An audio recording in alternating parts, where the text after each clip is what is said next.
You're listening to From a Certain Point of Skew, the only Star Wars podcast that is certain to have a certain point of skew, neighborless or not. I'm Jason the Ginger Jedi Guy, broadcasting live from inside Wookieepedia Studios. I am not alone. Please allow me to introduce your favorite wretched scum, scoundrels, and smugglers, neighbor Cole. How's it going, bud? Welcome to the show. Still here, man. Still fucking right here. 73 episodes and going. Body is still warm. It's not cooled off yet. You can't really slip my wrists. I had a guy knocking the door earlier today looking to throw someone in carbonite for a while. I'm Know anything about that? Should I send him down your way? Well, we got a Wookiee in the room. Might as well just talk about it right off the bat. Is that what we're doing here? And I like to allude to things and see where it goes. Yeah. Oh, we are not alone. No. We do have a beautiful third micer coming in hot from the hyperspace lanes. Now, can he be called the third micer? Who knows? Good question. That's a question that we should throw up into the air and see what lands. We need to do the missing mic formation. Is that what we're going to do? Can you get... mixing mic formation. Okay, here it is. Let's talk about. Hold on. Let me just give out the show particulars. Yeah, and we can get into it. We got a protocol. That's more important. We got a protocol. Come in, second Mike. Hello, good to be here. Thank you. Good to be here. If you want to find our show, it's from a certain point of skew.com. You can find us on Twitter at FACPApod. You can email us, and some of you have this week. Thank you. FACPApod@gmail.com. We are part of the Podawan Podcast Network at Podawans on Twitter. Now, what were you alluding to? The protocol on the show today. The protocol droid has spoken. Yeah. And we are now we're back on track. We're back on schedule. So I kind of dropped a little bit of a bomb on the fellas here earlier on today. And you're like Rose's sister. Who?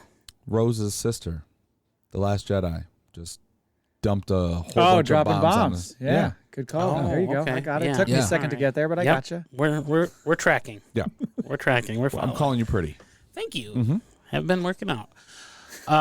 So I'm deciding to take a bit of a hibernation from the show, if you will, a little carbonite freezing of my schedule, I guess. So taking a little step back from all podcasting. Self-inflicted carbonation?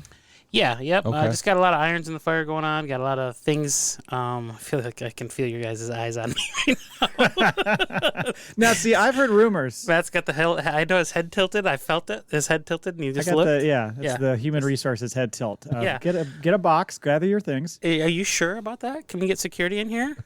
I heard a rumor that you got an offer from another Star Wars podcast, and that part of the deal was you had to cut all ties with us. No?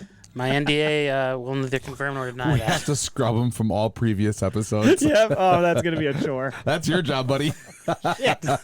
More work for me. The unspoken one from now on? Yeah. It's funny how I got all this shit for podcasting with other people, and then who's leaving us? I know. Well, you know what? At least I gave you guys the common courtesy of filing for divorce. I didn't do anything behind your backs. Like we didn't come home and like you were moved out already. Yeah. Yeah. That was nice of you. I didn't serve you in front of your, family on Thanksgiving. You've been served with a divorce papers. You mean Life Day? Yeah, on Life Day. Yeah, like someone has. Oh, would this be an inappropriate time to announce our new co-host? Because I've already got somebody lined up. I want to hear about this. You know who it is. It's Grant. Mike Laybourne. That was gonna be my thing. Is like you guys can replace me with anyone, just not Mike. Yeah. I was gonna say it. Matt and I were thinking. That'll bring you back. If it comes down to Mike, you'll come back. Yeah, fuck that. He ain't coming in. Well, that is sad news. We understand life always gets in the way of podcasting. I've had times where I've ended podcasts or taken big hiatuses from podcasts and all that kind of stuff. So totally get it. But we will have Cole on whenever he's available in the future. Which is anytime I drive by his house and I see him sitting in his chair watching TV.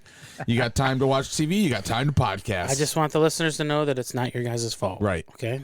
You didn't do this. This is our thing. This is our who gets Mike Laybourne in the separation? You guys can have him. Oh, yeah. That was an easy one. Finally, Mike Laybourne, you won something on the show. And also, now that I'm not on the show, I don't think I should be, privy to having to pay for any of the sabers that we have coming up. Oh, that's what he's doing. Yeah. Oh, shit. I'm no longer an active member. I no longer have any sort of funding / Starting from today monetary. forward. Have you checked the petty cash drawer, Jay? Did he clear it out? Well, Everything that was he is left? green right now. He's got one of those accountant hats on. Yeah, and right. one of those rubber thimble thumb things. You count your cash because you're getting so many. Yeah. I'm going to finally fulfill my lifelong dream of buying a Nissan Rogue and then put the 1 after the end of it. Nice. Okay, well, you're just going to have to perform today. You're going to have to give us a hell of a show. I'm choking back tears as we speak. I'm holding it together. All right, let's get into this. Up on the show today, we've got a couple of things. 1, Cole is leaving. No, he's not. 2, new Andor trailer, no volume used. Could have fooled our pants. 2, 3, chat with Wookieepedia, walking carpet, or informational website. Let me say that again. Informational website. I feel like my enunciation is wrong. Pronunciation. What's what? See, Cole, I need you. I'm here for you, buddy. Just kidding. Enunciation. 4, Maul Bag. We've got 3 emails. Thank you to you, and we'll get to you momentarily. But first, let's chat a little bit of Andor. Now, I guess we're not going to get like deep into the woods here because we're going to do that with Dave, who actually wants to be on the show. Yeah. Correct. Yeah, Yeah. we're going to save all the good stuff for Dave. But yes, 2 weeks ago, the trailer dropped, and I have been rock hard ever since. And so I was curious about your guys' thoughts. After 4 hours, you're supposed to go to the hospital. I know. I've been lightheaded for 2 weeks. We walk over and his wife's got his syringe in his penis and is extracting blood out. Like, that's what they did on what's that show?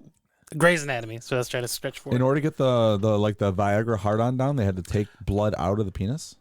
They do that. Sorry to That's stop like the show, but I'm curious about this. that's a procedure they do if you have an ongoing, or they'll like withdraw the blood so it'll go down. It'll be flaccid. Okay. Or like if you get, you get stuck with your cock ring and you can't get it to go down, they'll, Or if you have to be. I pictured more of a tracheotomy where they just slit it right underneath the head. Oh, God. Let if it you- bleed out. You just happen to be, in high school and experimenting, and you're having sex with a lawn chair, and it gets caught. Okay, I've been there. Who hasn't? Who hasn't been there? All I'm thinking right now is the poor guy from Wikipedia is going to listen to this episode and be like, hey, sweet, I'm on that show. And then this is the first thing he's going to hear. That's true. What the hell is going on? Please remove. Glad I Cease and told. desist. Glad I told my kids to listen to this. Tune in. Yeah, like I said in the notes, I didn't want to get too deep into it. Kind of keep it high level because we'll do a full preview later. But just kind of wanted to get like your general thoughts on it because there's a lot of shit going on and it looked fucking so goddamn good. It had that So Rogue good. One feel, of course. Yeah. But it also like it's total like wheelhouse storyline for me. It's Rise of the Empire it's like kind of the Empire like early days and building itself up, and then the rebellion, like the seeds of the rebellion kind of starting. I just love that storyline. A lot of political intrigue. It looks like there's a lot of double agents or people playing opposite sides or playing against a person or a party for other interests. Yeah, it's kind of a combination spy thriller, political thriller. Yeah. I mean, and I don't. You saw that blurb about Tony Gilroy saying that it feels very Bourne-esque, and I was like, oh boy, here we go. There's you could feel a lot of weight in this trailer. Yep. You know, Wait, a lot of like subterfuge and like interpolitics. Liam Neeson's character, like definitely, I have. not in the movie, but I'm interested to hear this. Who am I thinking of? What's the Stellan guy? Skarsgård. Stellan Skarsgård. Skarsgård. Yeah. Jesus, Yeah. why did I say Liam Neeson? Did you see a trailer we didn't see? What do I know? What do I I know will him from? find you. Is he from? Oh, wrong Is he movie. from Good Will Hunting? He is from Good Will Hunting. Yes, he was. Yes. Yeah. Yeah. He's the professor. You know, I have thought that was Liam Neeson this whole time.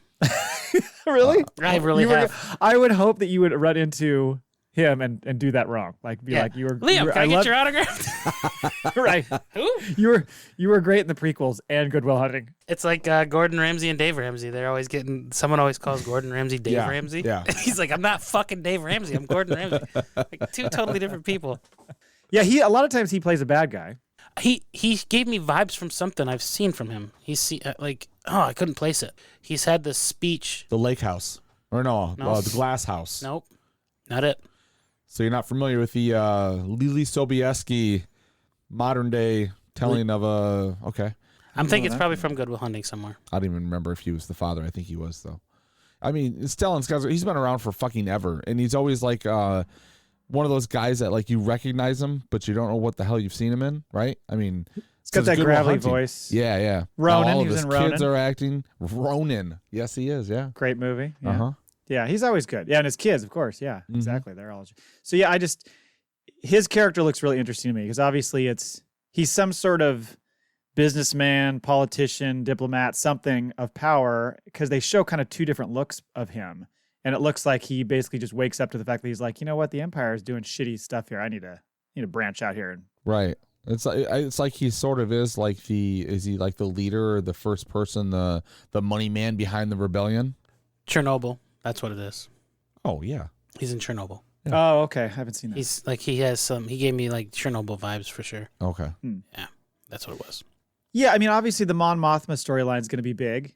I don't know. I mean, you see a scene with the two of them in this trailer where he's greeting her, but it seems like that must be a little bit in the past. There's definitely some time change going on here. I don't know if it's time change or if he's playing like two different characters. Like he's like there's almost like an underground version of him, underground world where like, you know, and then he kind of puts on the happy political face, throws on a good John Travolta wig, and just goes, "Hey, I'm playing the political part." You know, I can't tell.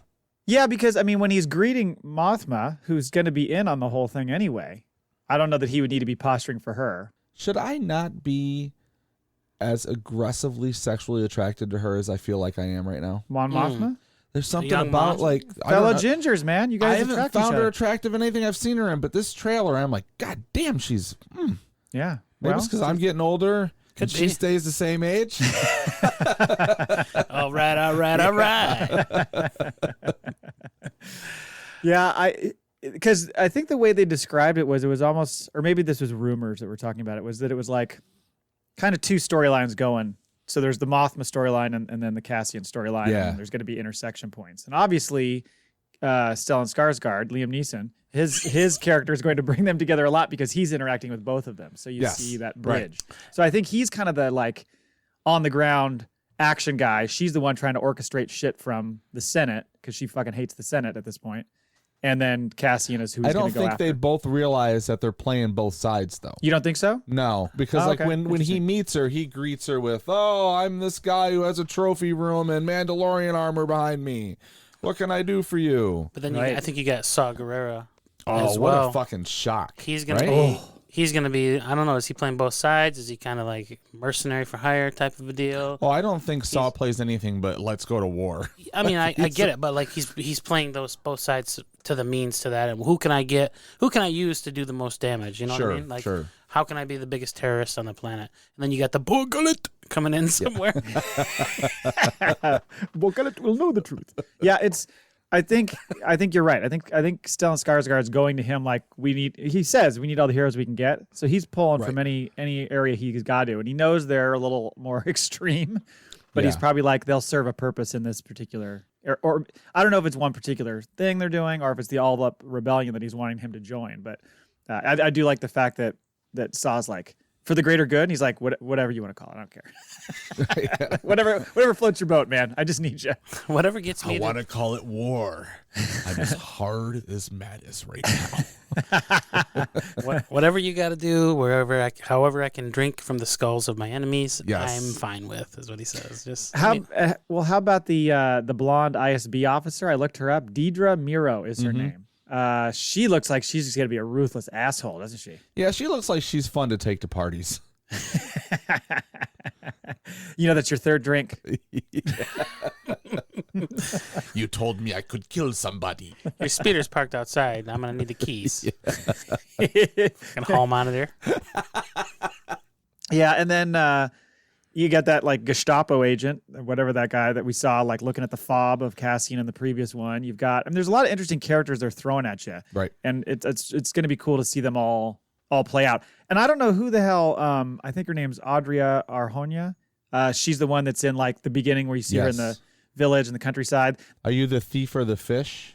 Yeah, that's a weird analogy. So that one, it's like it looks like Braveheart with spaceships because they're like off in the Scottish countryside. Yeah. But I don't know who she's supposed to be. Like, I think, some people could speculate, oh, is she some sort of love interest of his? But I also think they show a younger boy, and I'm thinking that's supposed to be Cassian. Like, they're going to do some pre. And so maybe that's his mom. I have no idea. No, I'm taking it as like she might be one of the first people that has kind of defected into this like cell that's being built. and Could be. that's why they come to the planet looking right, and then Cassian finally switching sides, also love interest.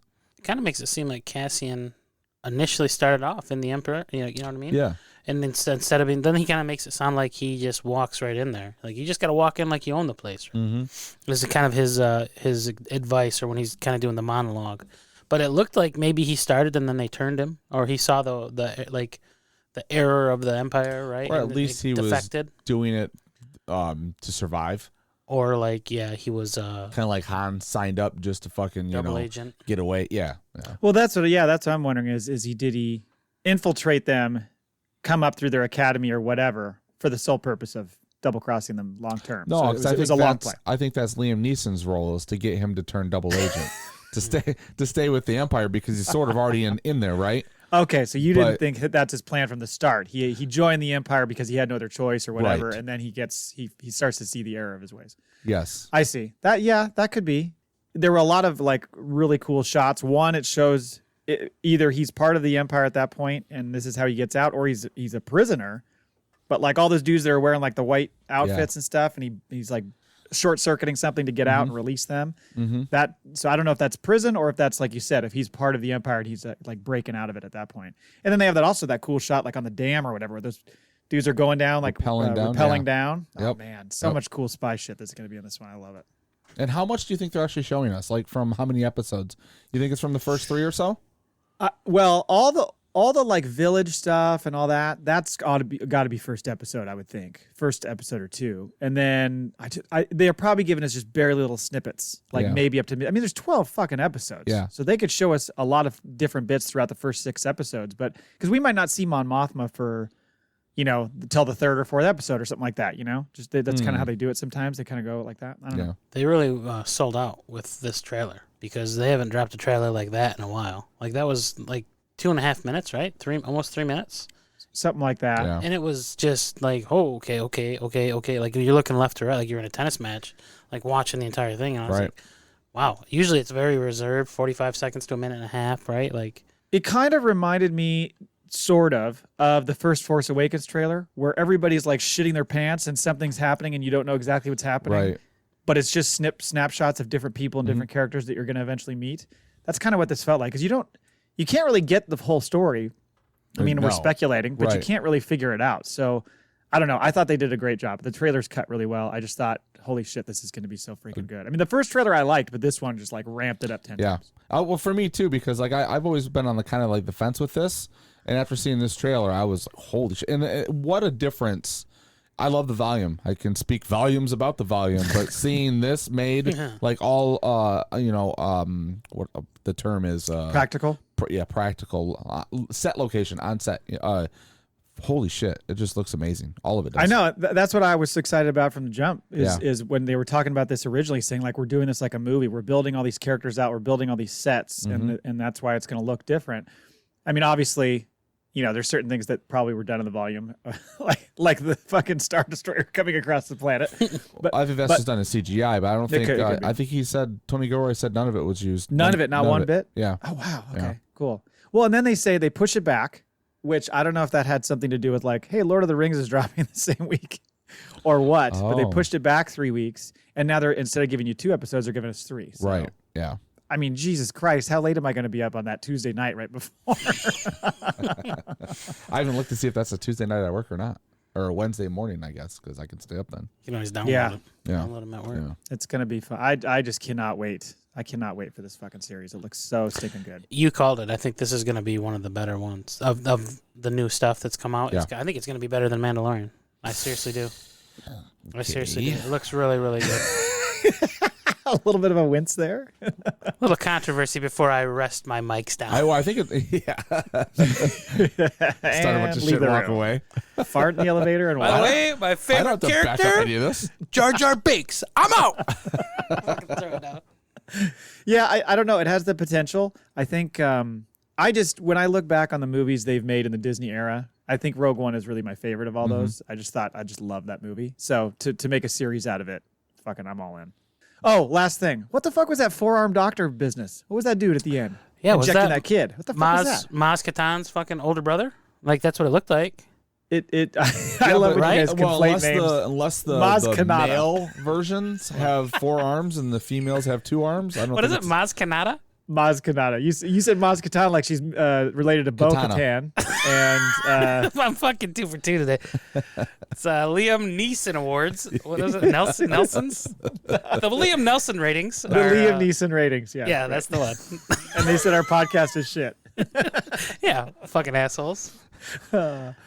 You heard it here first. Liam Neeson is secretly in Andor. Hey, I'm calling it right now too. If I drop out and then you guys like make it big and start like rivaling Joe Rogan, I get to come back. Okay. Yeah, I'm sure that'll happen. Once we hit over the Agreed. the 10 million listener threshold, you're coming back. You heard him say it. He said agreed. I agree. I have it. Yeah, I have it. Yeah. All right, September 21st is when that comes out. But next, we are going to have a chat with the Supreme Emperor of Wookieepedia. So let's go to that chat. Let's bring him in.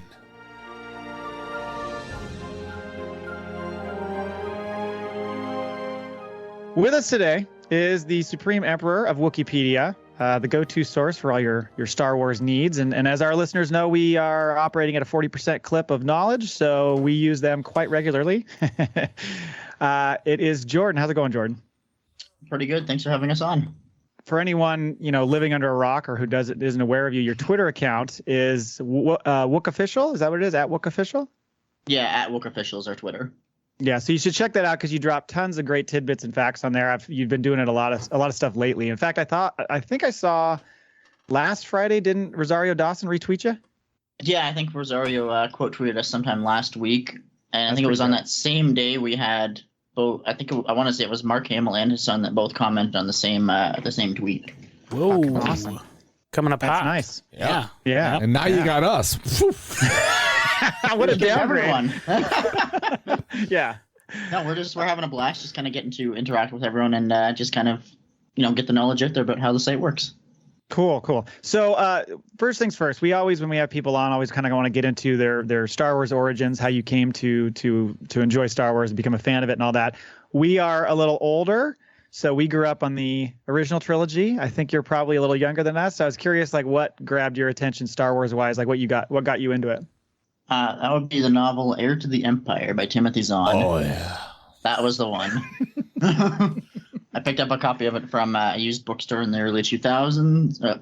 Probably early 2000s. And just went down that rabbit hole. And you just kind of don't come out of that rabbit hole. You just keep going deeper. So when you read that book series, 'cause it's a series, right? There's 3 of trilogy. them. Yeah, Heir Well, to hold the on. Empire, Dark Force Rising, Last Command. You'd seen the original movies then. I had, yeah. Okay, because I was like, oh shit, the book grabbed you, and then you're like, oh my god, there's movies that go to this. No, so like growing up, I knew about all, the whole, Darth Vader as Luke's father and all those kind of normal things. Mhm. But it was just kind of diving into the expanded universe that really hooked my attention. Well, there's a lot there, and you guys have a lot of it on your site. So when it comes to Wookieepedia, so I don't know when it started. Can you explain like when it started and when you? I don't know if you're a founding member or you joined later. I'm not sure what the history is there. So I joined later. I joined around 2008 was when I made my account, and around 2011 was when I really started editing. But the site itself has existed since 2005. Okay. So what happened at the time was there was a little bit of discussion on Wikipedia about how in-depth should Wikipedia go when it came to Star Wars and other fictional universes. Do we go every single little mention gets its own page? Do we have just kind of one broad page for the characters in Star Wars? And the consensus really at the time was, from my understanding, less is more. So we'll just kind of have articles for the main things and everything else will just kind of get lumped together. Mm-hmm. So at the time, our two founders, Chad Barbary and Stephen Greenwood, got into talks with what was at the time called Wiki Cities about creating a Star Wars specific wiki site. That led to the creation of the Star Wars wiki at the time, which later renamed Wookieepedia. Mm-hmm. And then from there, it just kind of took off. When it started, it had to be like the most, I know you weren't there at the time, but it had to be the most like daunting task in the world to be like, okay, so first page, where do we start? Just pick something and go. Just run with it. Yeah, man. Is it quite a task. are you guys like editors or moderators and it works like IMDb and Wikipedia where anybody can put something in and then it's checked? or is it you? There's only a certain team of people that can put all the information in, and it is what it is. So it's very much like Wikipedia in that anybody who wants to contribute can contribute. Okay. We do have a number of people who keep an eye on the recent changes just to make sure that everything being added is above board and not, vandalism. But like Wikipedia and any other wiki site, anyone can contribute. So is it like as new pages are created, as edits happen, there's like some sort of queue that the moderators look through? Is it monitored that closely to say, okay, let's just do a quick once over and make sure this isn't?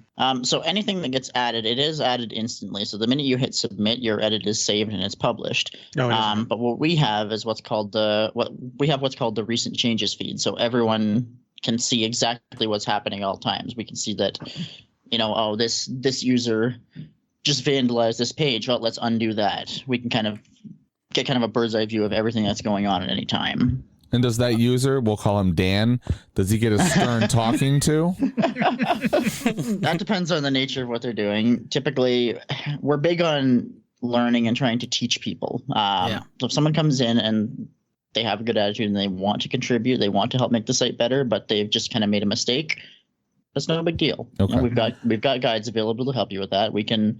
We'll happily take them under our wing and help them kind of learn how to actually edit, what kind of the proper rules and formatting are. On the flip side of that, if you have someone who's coming in just to vandalize and be a troll, you're going to get blocked. Well, what advice would you give to someone who, say, wanted to slip something in through the cracks and say, this is a certain podcast out there is the #1 podcast on the internet? I like that. I like where your head's at. Where would I go for that?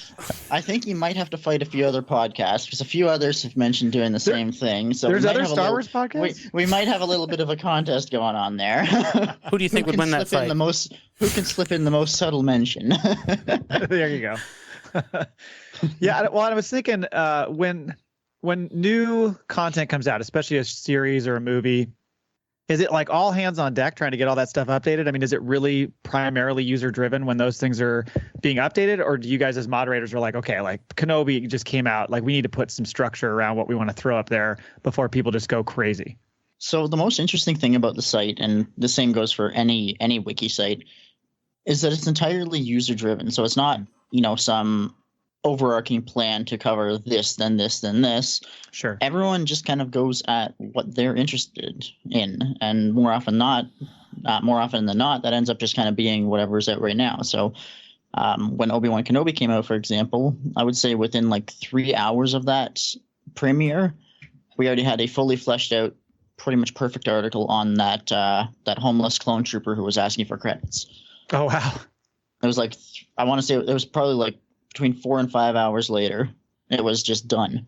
That's fast. I mean, it's good for you in the sense that you guys couldn't take all that on. There's just not enough people, so to have it be user driven is great. I just wondered if there's like duplication that happens, if it becomes any sort of like kind of organizational or cleanup mess when you've got a number of people trying to do something similar. Not so much. One of the benefits of having kind of our own manual of style and keeping everything kind of uniform is that for the most part, all editions end up being fairly similar in structure. So when someone does submit something, typically it's just a once over, maybe a couple little tweaks here and there, and then we're good to go. It just kind of keeps everything just very standardized and structured. How big is your guys' crew? Like, how many people do you have working in total, would you say? I would say on any given day, upwards of 50 Wow. regular contributors. And over the course of a month, when you factor in the people that are just kind of fixing a little typo here and there, you're looking easily a few hundred people. And it's entirely volunteer driven. Every single one of us is just doing this on the side just because we enjoy doing it.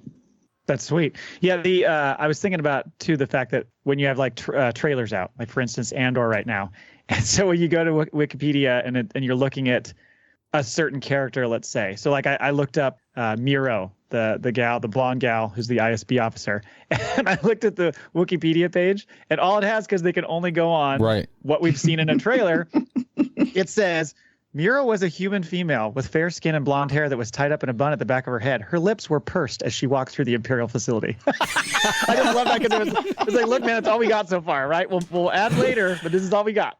Possibly moonlights as a hall monitor as well. Yeah. So, well, then the other thing you guys have that is always a challenge is the whole canon versus legend stuff. And you guys created tabs so you can kind of click back and forth, which is, I think that's a really cool way to do it because you keep all the content around a certain character or planet or whatever centralized in that one space. And then you can kind of flip back and forth. But it must be interesting nowadays, especially with these series, because so much of them are borrowing from legend stuff that it's like, okay, we got to move this over to the canon side. That must be happening all the time. Oh, I think definitely the tab system. That was one of the most hectic times in the site just because nobody really knew what to expect with the new continuity. So at the time, everyone was trying to figure out kind of how do we still cover everything? Do we put everything onto one single page and just have it, here's a section for legends, here's a section for canon? Yeah. And ultimately, that's, as you noted, that's what we came up with was the a tab-based system. Benefit to that is it loads a hell of a lot faster, that's for sure, instead of trying to load everything, 2 Anakin Skywalker pages all at once. Right. But as you noted, you can easily flip back and forth between the two of them. If you're reading, say, a character in, let's say, Andor, for example, and they have a Legends counterpart, you can just easily click over that and see, oh, where did some of the inspiration come from? Mm-hmm. I would say, that does happen fairly frequently also, where you'll get kind of a little nod to legends here and there. Like, for example, they name dropped Corran and Obi-Wan Kenobi, or those couple Jedi names on that the one wall that turned out to actually be some deep cut legends lore. Do you guys, it does happen fairly frequently. Do you guys, like, as the, no, I guess not the team, but if it's a company, what it is, Wookieepedia, do you ever hear from Lucasfilm or Disney, Marvel, anybody for using images? Or if you've written something or someone has that isn't quite up to what they agree with? No, so for the most part, everything's all covered with just fair use. We're just kind of doing this just as fans. Nobody's like profiting off it or anything like that. Okay, that's what. I know essentially pretty much at least everyone that I've talked to anyway, every author, creator, writer, actor, actress, everybody uses Wookieepedia as a resource, or any fandom site really. For example, I was just in San Diego at Comic-Con with Fandom being Wikipedia's host company. So WikiCity is the company that Wookieepedia had been founded on, later became Wikia, and then rebranded to Fandom. One of the things I was doing in San Diego was some interviews with them. So I ended up interviewing the cast of Star Trek Strange New Worlds. And as soon as we mentioned Memory Alpha, the Star Trek wiki, they're all like, oh, yeah, I use that all the time. And it's very much been the same with everyone in the Star Wars community I've talked to. It's just, oh, yeah, I had it open while I was, writing this really cool comic. Yeah, right. It's helpful. Yeah, absolutely. Well, and it made me think, too, like, to your point, Jay, usernames and emails and anonymity aside, like, do you know if there's been certain members of Lucasfilm, actors, directors, whatever, who have edited your pages? Do you know that? Or can you not? Not offhand. No, not off the top of my head. Yeah. I know I want to say I've seen Pablo Hidalgo make like 1 or 2 edits over the years. Oh wow! And I have no doubt that others have probably made little tweaks here and there just while they're browsing. I have no doubt of that. Yeah, I could see Pablo Hidalgo for sure being one of them. I mean, he's writes all those books, so I would assume he would be one of those people. I just thought it'd be funny if there was like a user like Jar Jar Lucas, and it was he just like shaking his head at everything that's on the page and just like that's not what the intention. And he's going in there editing stuff in the middle of the night. I think what Jay and Matt are trying to ask is, do you have Dave Filoni's personal cell phone number, and are you willing to part with it for a fee? No, I unfortunately do not. He's one of the people that I've actually not had the pleasure of talking to. We have some ideas. I would love to sit down with him on our interview series at some point. Yeah, no, he's one of the people I would. He's one of the ones I would love to sit down on with our interview series, just to kind of chat with him.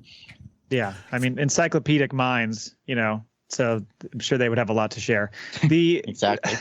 So how do I put it? The Star Wars fandom. Be careful. Can be rather all over the place, let's just say, with their views and opinions. So you've had to have some really wild stuff submitted, and you guys are just like, come on, man. So I was just curious if you have any examples of that where people put something just really wild or like overly opinionated or something, and be like no, Liam Neeson was in Andor. that's a callback to something we just recorded. Not as Qui-Gon Jinn. Cole is struggling with a character name. I'm totally drawing a blank, but there has been a lot of really good ones over the years that just kind of get saved into kind of our own little archive of just the weirdest things we've ever seen. Yeah. There's been a couple really good ones over the years. Yeah. Is there a gray area too? Because like Cole, for instance, might be like, he's going to go edit the Boba Fett page and make a bunch of nasty comments about acoustic guitars. And you're like, okay, that can't stand. However, I've currently got Stellan Skarsgård's page up right now, editing it, played by Liam Neeson. But like, if you go edit the Boba Fett page and you're like, commenting on the unnatural whiteness of his teeth, maybe the moderators are like, well, that's kind of true. It's true. So for anything like that, where it's kind of based on personal feelings, we tend to just stick with just what's been established as lore and what we've seen. So we could note that he has very white teeth, but not speculate beyond that. We just have to go with kind of what we've seen and what's been depicted on screen. Right. Yeah. Like if that would have come out and there was just a teaser, much like with Miro or whatever the name of the character was I just mentioned in Andor, that would have been one of the things. He's I think fantastic white teeth. A fact in the Wikipedia page for Boba Fett should be, while spending time in the Sarlacc pit, a side effect was teeth whitening. I see. I don't know if it was that. I think the Bacta tank serves as a teeth whitener. So a lot of time in there. Yeah, that's true. I'd probably lean more towards the Bacta tank than the Sarlacc. I feel like that would be better for your teeth than just acid. Mm-hmm. Right. Although maybe that acid just burned away all the plaque. That's good. It could. Good point. Could have also been the coconut milk, guys. Don't forget that. The coconuts he was drinking out of. And and the coconut melon milk. That could have been it too. Right. Well, if you see an edit over the next couple of days about Boba Fett's teeth, you probably know where it came from. Just to warn you. I'm just gonna look at it and just think, I know those guys. As heard on FactPa, Boba Fett's teeth. We'd appreciate it if you wouldn't dock us. In fact, I think Boba Fett's teeth should have its own page. I do have an article on teeth. There we go. That works. I can see one of you. I can see you frantically typing that in now. Yeah, let's go look it up. I'm not allowed to type while we're on air, or else I would. Yeah, you have to lock his arms down. Do you have any sort of in the works, maybe an X-rated Wookieepedia thing coming out, perhaps like an adults only version, only fans, perhaps the Zach and Miri page? Yeah, there you go. I'm gonna guess that's not in the works. You don't know unless you ask. On the topic of teeth, since you can't type on air, but I can. Yes, we do have a Canon and a Legends article for tooth. For the Canon one, for example, teeth were an anatomical feature found in many species throughout the galaxy. Teeth were generally found in the mouth, where they were used to chew food before its entry into the digestive system. The Gungan species had large, blunt teeth, which enabled them to crack open edible shellfish. Male Twi'leks traditionally filed their teeth into sharp points. Yeah.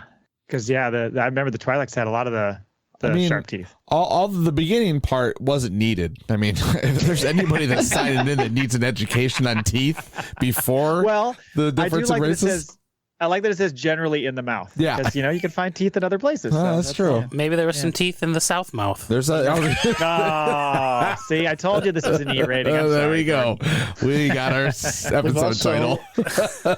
From the Legends one, we also have, this is from the Legends, they were often cleaned using a toothbrush or an ultrasound cleaner, as well as occasionally with a toothpick.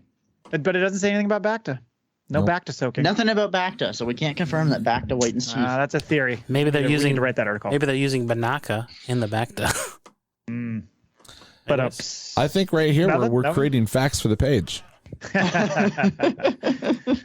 Well, I was going to ask you too, Jordan. So when it comes to Star Wars, is there a favorite medium one over the other? Like, do you really gravitate toward the movies or the series or the books or the comics, or is it just kind of I love it all kind of situation? Because like for me, for instance, I don't really get into the comics. I've tried to get more into the books lately, and I've been enjoying some of the books I've read. But primarily, I'm a visual media, TV and movie watcher. For me, generally, I'm a huge lover of the books, just because that's where I started. That's kind of always been where my heart is. But overall, I'll just kind of gravitate to whatever media I can consume. If I can read it, watch it, experience it, I love it. Have you been? Did you get into the High Republic books? I tried. I got like about. Jay, did you finish the first one? I did not finish the first one. No. I got like halfway through it. I was trying to read it to my kids, and they, whatever, schedules got busy and it kind of fell off a bit. So then I was reading some other things like the Kenobi book and that kind of stuff. Did you get into the High Republic stuff, Jordan? I did. I got I'm a couple books into it right now. I got sidetracked because I started reading Padawan, the new one by Kirsten White. Eventually, I'm going to get back to High Republic, but yeah, I've been loving the High Republic, especially since all of the authors and creators for it, they're all very down to earth. They very much grew up loving Star Wars, so it's kind of like you get to kind of take everything you've experienced through your entire life and bring their own interpretation into the series, and it's just great getting to see that. Right. Do you have a favorite book, or series of books that you like? I'm gonna say, that's an impossible one to say. Just there's so much good material. If I had to pick one, I'd probably have to go back to the old Legends novels, and it would be the New Jedi Order series. I don't think I've read those. That one was very much always one of my go-tos. Is that the one with the Leia and Han's twins? Yeah, with the Yuuzhan Vong and the Invasion of the Galaxy. Yeah. Do you mess around with video games at all? Did you get in any of that? I do, yeah. I don't have nearly as much time as I would like to. I still have to get back to doing squadrons, but if I've learned one thing as an adult, it's that there is not nearly enough time to do everything I would like to do. That is true. Right, Cole? Sorry. Foreshadowing. Yeah. If I had my way, I would just be doing this as a living, just editing Wookieepedia, writing content, and just interacting with the community. Yeah. Unfortunately, that's not paid. Yeah, true. I tried Squadrons with the VR headset, and it like messed me up. I was like, whoa, this is a little too realistic. See, I'm like the opposite. I absolutely love consuming VR content. So just getting to like be in the cockpit of a TIE fighter and just realize this is awesome. Right. That's true. It does look sweet. What's something that's come from the site that's like affected you personally, like good or bad? Probably just the community. So over the years of being on there, I've met some people who have now become like, the best friends I have in this world. And it's just that community aspect. It's a group of people who are connected by this one singular thing that we love. And it's very much kind of situation where we take care of each other. If one of us is having a bad day, we all just chip in to make sure they're doing okay. And we're there to celebrate the good moments and help each other through the bad ones. Very nice. How many years have you been doing this again? Did you say? 11. I've been actively editing for about 11 years now, and then I made my account in 2008. But other than like a couple little tweaks here and there, I didn't really edit much. So it was 2011 that I really dove in. Okay. So we got a lot of content coming up, especially series and all those kinds of things. Books, of course. Someday movies. What is there something that you're most looking forward to as far as the upcoming series, books, movies, whatever? I generally tend to gravitate towards whatever's coming out next. So it was Kenobi. Next up is going to be Andor. That's all tapered by the urge to scream when I realized, they're launching 3 episodes all at once. Yeah. It's going to be a busy night on Wookieepedia. On the one hand, I love it, but on the other hand, are y'all trying to kill us? Do you guys have do you have a chat set up where you're like, okay, you get the first 15 minutes of episode 1? We do have our Discord where we can all kind of coordinate, and that's public. So if anyone who's listening wants to join, there's a link on our site. Please feel free to hop in and say hi. And I guarantee that our spoilers channel is going to be very active that day as we all frantically try to do everything. Yeah. All while fighting the urge to scream. Do you watch that stuff right when it comes out? Or, I mean, you're on the East Coast, so it's going to be real late for you. Do you watch the next morning? How do you typically watch all the series that come out and drop at midnight Pacific? Either right at midnight or first thing in the morning, just because doing our Twitter, it's going to be spoiled for me one way or another. So if I don't watch it, I'm going to get spoiled. Yeah. Yeah, right. Kenobi, for example, when we got the heads up that, hey, this is going to be dropping like 3 hours early, figured, okay, I have to be on a flight at like 7 a.m. to head to LA for Phantom's Community Connect. I figured, okay, so I got to get up at about 3 to head to the airport. Okay, I'll watch the first episode of Kenobi at like midnight. Then I'll sleep and I'll watch the next one on the plane. Well, that turned into just watching 2 and then just deciding to stay up. So oh boy, it was worth it. Yeah, that could be a late night. Do you guys like kind of split up duties on people going to any conventions like Celebration, D23, anything like that? Or do you guys kind of try to have some representation there? So we haven't actually really done a lot of conventions. Many years ago, we have done things at like Celebration, but nothing in recent years. It's definitely something that I personally would love to see us do more of, like Celebration in London, for example, next year. I know that a few people, myself and a few others, have mentioned to fandom, it'd be cool if we could do like a joint booth or something, be like Wookieepedia, a wiki on fandom. And recently I was representing us at San Diego Comic-Con as part of fandom. So it's definitely something that has, I think, a lot of potential for community outreach and development. What are the odds that you have a Phantom Menace amongst you? Never tell them the odds. Like someone just starts like taking over Wookieepedia from the shadows. Is there some? I mean, his name is Supreme Emperor, so yeah. I'm wondering, is there a Palpatine username out there in the moderators that's trying to orchestrate this whole thing? Everything is proceeding as I planned. Shh, you'll blow my cover. No, it's him. It's him. So we got it. We won't release that part. He's the head dick in charge. That's what we need to get a hold of. We'll bleep that out so nobody knows it's you. But then you got to put us up there as the best podcast. One of the coolest aspects, though, is just the fact that it's not like any one person running it. It's just right. But it's just people. To quote like The Rise of Skywalker, they're just people. It's just a bunch of people who have come together and just collectively work on this. Well, you had spoken to the fandom. The fandom could get a little, they have their beliefs on what's good, what's not. With so many people running it, do you guys get into? Is there are there tiffs? Are there disagreements? In terms of the actual editors, not typically. Okay. Just because we have a very fact-based, way of looking at it. So everything really comes down to, what does the source material say? What does it depict? It's okay. Here's what it depicts. That's what we can use. You kind of take out that that kind of personal emotion of it and just look at it solely from the facts. That's a good approach. It's impressive that it's put together as well as it is. I mean, I know you said obviously it's very user driven, but I just feel like anytime I go there, I can find any answer to any question I've ever had. And I know that when I go there and search for something like a character or planet or something, and it's not on there, that I'm like, well, this is obviously brand new then. It hasn't been in a book or anything else, because it would absolutely be here. Like, this is the resource. I mean, we were doing the episode discussions on Mandalorian, I think the first season, like the next day taking notes or whatever, I'd look up like what, and the planet name was already on there in the information, so I was just assumed like they got the heads up. Nope, we get access to material at the same time as everybody else. Just know that whenever something does drop, as everyone's watching it, enjoying it the first time, take some comfort in knowing that there is somebody somewhere frantically jotting down notes trying to add that information. I'm gonna sleep better at night knowing that. You will. It needs to be done. There's too much information. Well, unless you guys have anything else, thank you so much for coming on and sharing all that stuff with us. Again, the Twitter account, can you remind people? Yeah, so you can find us on Twitter at @WookOfficial. You can find us on Instagram at Wookieepedia. You can find us on YouTube. If you just search for Wookieepedia, you'll probably find us in one of the top results. And you can find us on StarWars.fandom.com or Wookieepedia, as we're known. Search them out. Well, cool. Yep. Thank you so much for coming on. We really appreciate it. Thank you. Thanks for having us on. Bye. Take care.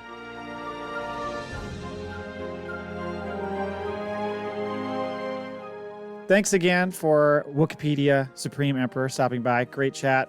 Definitely go check them out. Obviously you have, because you're a Star Wars fan and you get all your information from them. Support the Wookieepedia. Absolutely. So now we're going to go to the Maul Bag. Hello there. You've got mail.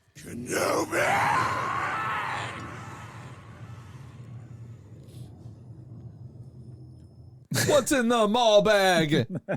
We have three emails from you. Again, factpapod, facpapod@gmail.com if you'd like to get your thoughts in or your questions in.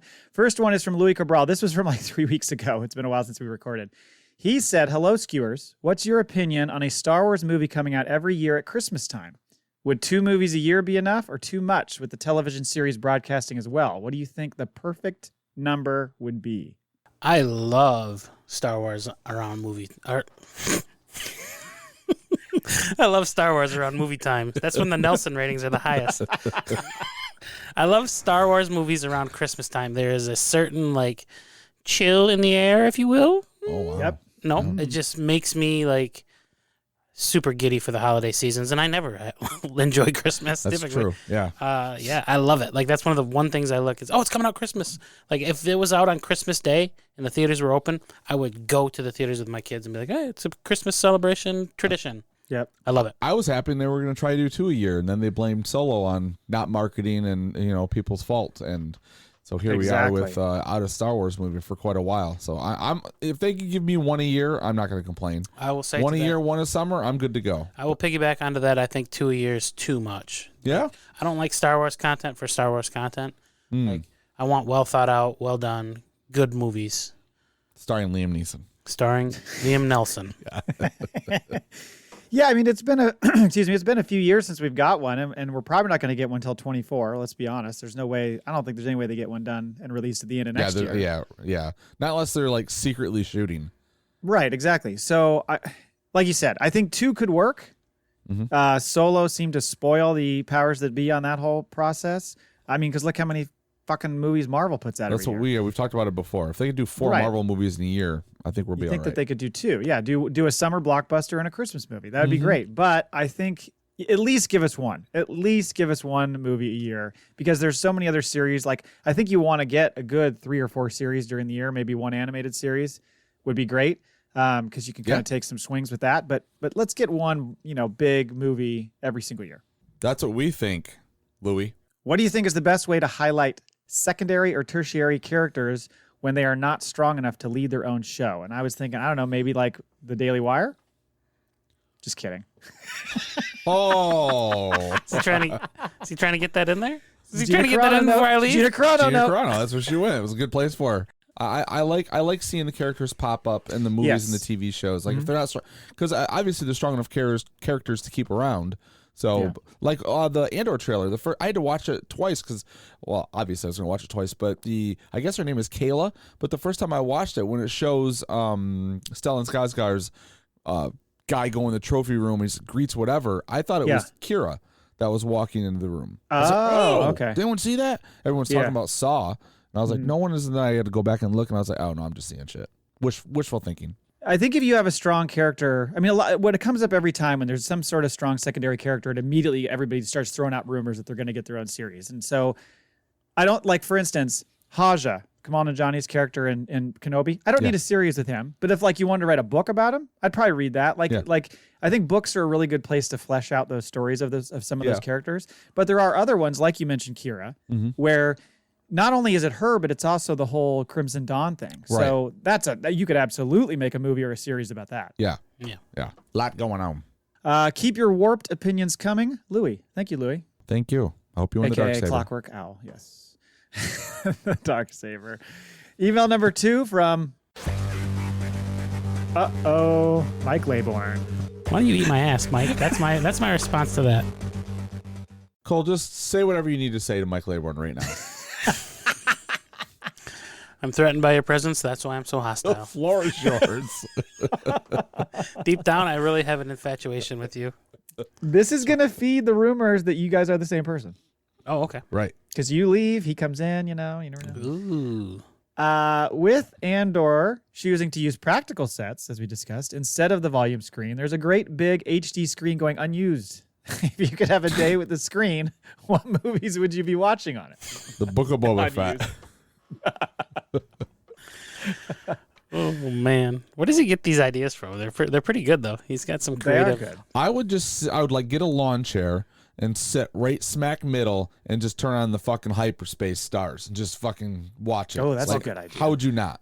Do You a know? DMT trip with Yeah, Joe Rogan. Yeah, just like me and Rogan, some mushrooms. Yeah. Mm-hmm. Psilocybins. Yeah, I think I would like to see the theatrical releases, not the fucking remastered ones Yeah. on that screen. I would like to see that again because it would just take me back to my childhood completely, Okay. to be able to see that kind of stuff.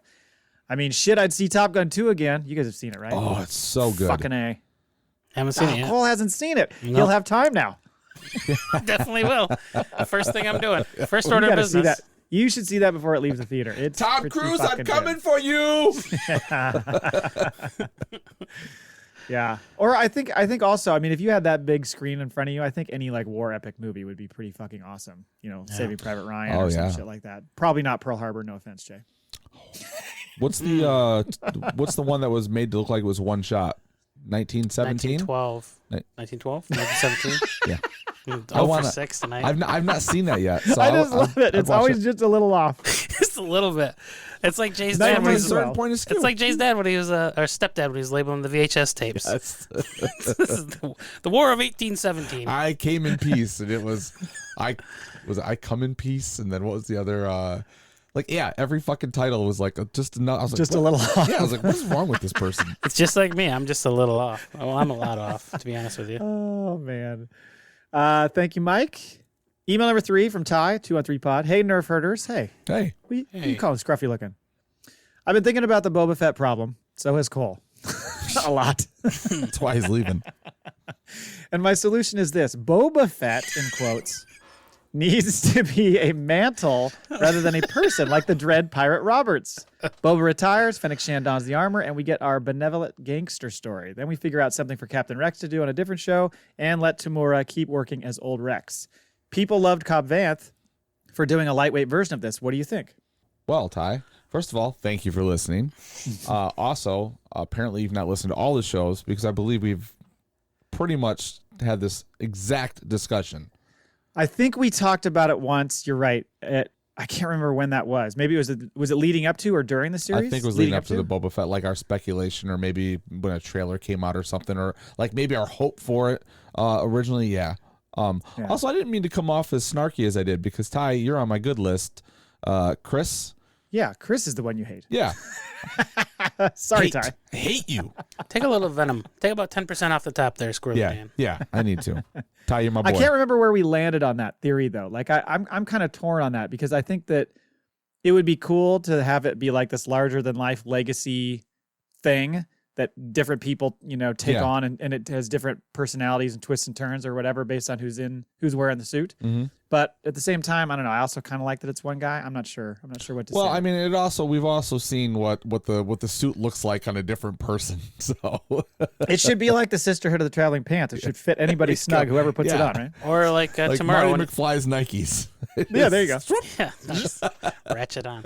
Or like we saw it in Tomorrow when he was a little heftier as well, right? Yeah, busting at the seams. Yeah, a little too much. I like this idea. I fully support it.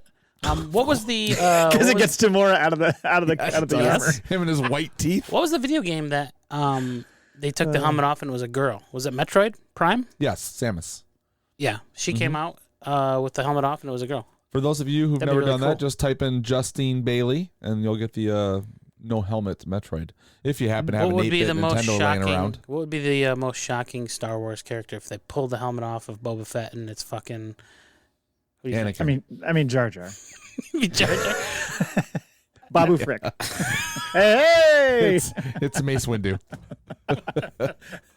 It's C-3PO. Oh God. No. I was trying to think of what's it, Maz Kanata or whatever. Katan? Maz Katan? trying Maz to- Kanata. I was trying to mess it up on purpose, but I couldn't remember what I said because then you had me second guessing my original pronunciation. Oh no, you'll never know. Yeah. Well, thank you, Ty. Appreciate the question. Yes, thank you, Ty. Some deep thought on those emails. Yeah. It was really well done. Great guys. emails. Great emails. Keep writing in. We need more. We got to fill a hole. Oh, Huge hole. Yep. So, thanks for listening. Till next time. am I allowed to say it? For the final time, I guess. Yep. Never tell us the odds. I thought you were gonna come up with a new one, like Tell Mike Laybourne, you were right. Something like that. That's if you listen to the You were podcast backwards. You were my brother, Mike Laybourne. I hate you. In our experience, there's no such thing as luck. We have spoken. Cole will be back next episode.